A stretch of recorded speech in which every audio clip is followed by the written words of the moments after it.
All right, if YouTube is to be believed, I am live. Hi, everybody. This is Levi. I am the Nerd Butler. We are in the Nerd Cave. Always point at the sign because I have the sign.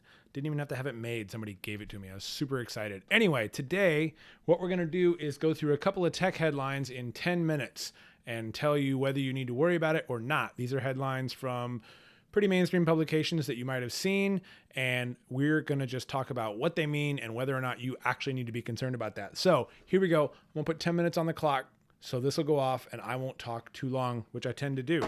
So first thing I'm going to talk about today is the Capital One breach, data breach, which you probably all heard about starting last week. About 100 million Capital One accounts were compromised in, frankly, what was kind of a bizarre hacking incident. There was a disgruntled engineer.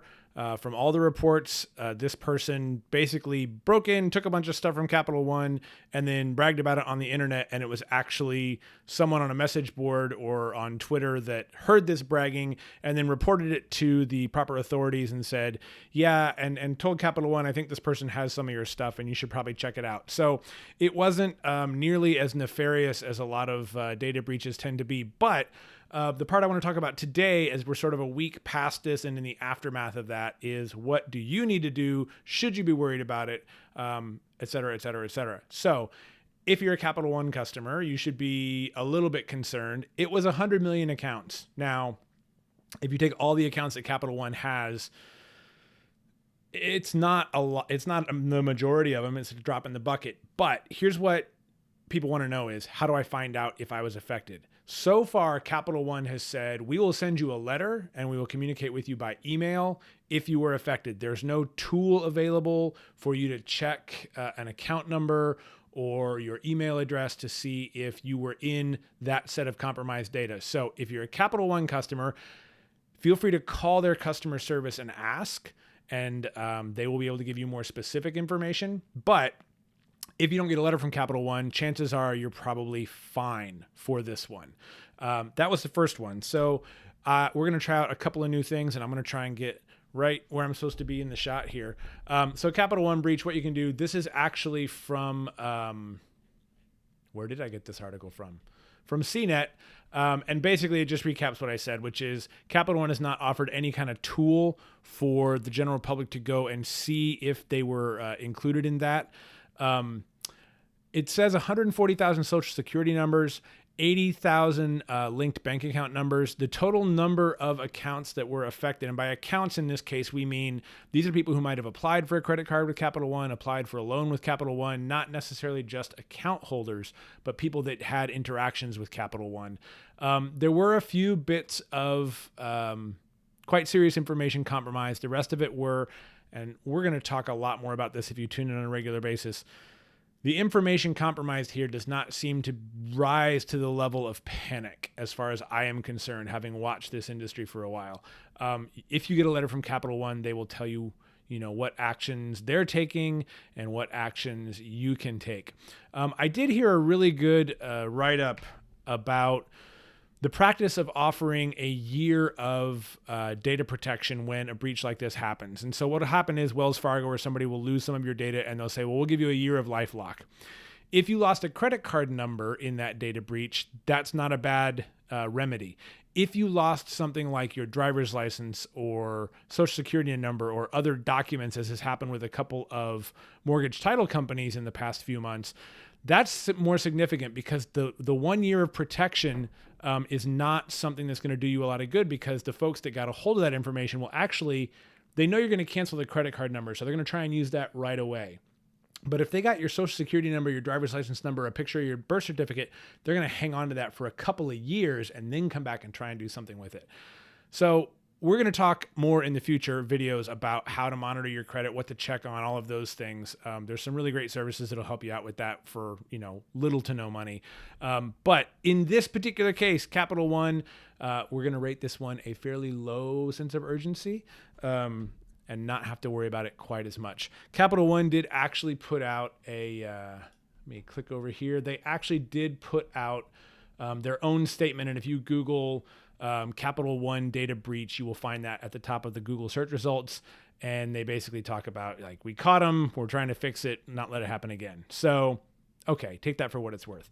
I got to speed up. That was the longest one. The next two, let's do the sexy one next. So if you haven't heard the phrase sextortion before, you might imagine that it has something to do with sex and extortion, and you would be right. In this case, some of you may have received an email, and my wife received an email that said, I've hacked into your computer. I've got all of your passwords. I have access to your webcam and all of your web browsing history. And I'm going to tell the entire world what your porn habits are if you don't pay me a set amount of money. Now, we all giggled about that because we're those kind of people. If you're not familiar with technology and you're not sure what's going on, that can seem really scary, even if you've never visited those sites, because there's nothing like that on the internet, right? So there is a new list out, and this comes from Forbes magazine. There's a new list out that has about 200 million email addresses in it. When an email comes to your inbox and it says, I have hacked into all of your accounts and I know exactly what's going on, and I've got pictures of you sitting in front of your computer doing things that you would rather people not know you do, that is an email that went to an entire list of people in the hopes that a few of you will panic and give them money. It's casting the widest possible net in the hopes of getting some kind of return, right? So I don't want you to worry about this one at all. At all. If you get an email that says, I've hacked into your computer and I'm going to disclose your nefarious, your adult, your perfectly legal but somewhat embarrassing habits to the public, you don't need to worry about that one. They haven't actually hacked into your computer. Certainly don't give them any money.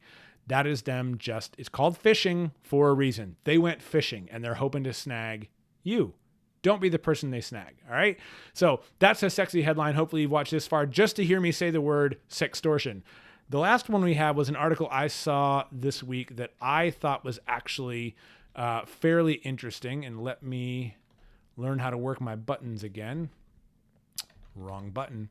We'll flip over to our last story, which was about, this is from Bloomberg Business Week. And this is a person who tried out a new product that I've heard a little bit about and I was actually curious to learn more about. And that is a private email server from Helm. Now, I only have a couple minutes left, so talking about what is an email server and what does Helm do is a little bit beyond the scope of this. But I would like you to imagine that instead of using Google or Microsoft or Yahoo as your email service, so your email address is at gmail.com or at outlook.com, you have in your home a physical computer that actually sends and receives all of your email. This is a really interesting idea. As it turns out, the point we've gotten to in the world, it's very difficult to get rid of Gmail or Outlook or Yahoo Mail or any of the other providers, large providers, because spam is such a problem that if you have your own machine in your house that is handling sending and receiving of your email, you have to jump through a lot of hoops to let the rest of the world know that you are not a spammer, that you are a legitimate sender of legitimate emails. So what will happen is you'll be able to do that, but a lot of your emails will end up in people's spam folders because of the way the email world works today. So I've been looking at this product. It's $500 to buy the product. It's $100 a year for the service, and it's really fascinating for geeks like me.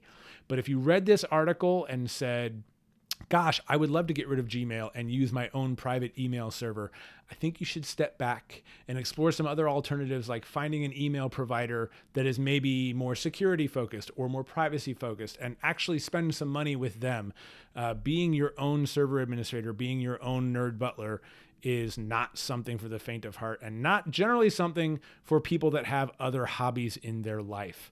I'm looking at the clock. We are pretty close to time. Oh, look at that. I have a minute left. So I'm going to say thank you so much for joining us. This is our first 10-minute tech headlines. There will be more in the future. We're going to try and do this about once a week. We're going to do it on YouTube. We will probably have some other things on Facebook at The Nerd Butler, and we'll put this link up in a few places. So check out Nerd Butler, nerdbutler.com. Send me an email, ask@nerdbutler.com. If you have a question you would like me to answer, leave a comment on this video. Check out the website, which is going to be relaunched soon within the month of August. And we look forward to talking to you guys again. Thank you so much. And we are excited to bring you tech headlines and tips. If there's something you want to know more about, be sure to let us know. Thanks, everybody.